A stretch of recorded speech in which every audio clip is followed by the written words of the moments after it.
ಭಾವಗಳ ಬೀಸಣಿಗೆ ಬೀಸೋ ಮಾಯಾವಿ ನೀನು.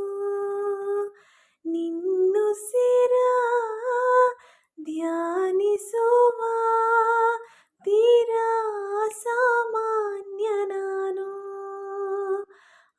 ಆಕಾಶದಲ್ಲಿ ನೀ ದೀಪವಾದೆ, ഇരുളാಗಿ ನಾನು ನಿನಗಾಗಿ ಕಾದೆ. ಈ ಮೌನಕ್ಕೀಗ ಮಾಧುರ್ಯವಾದೆ, ಹೊರತಾಗಿ ನಿನ್ನ ನಾ ಕಾಲಿ ಹಾಳೆ.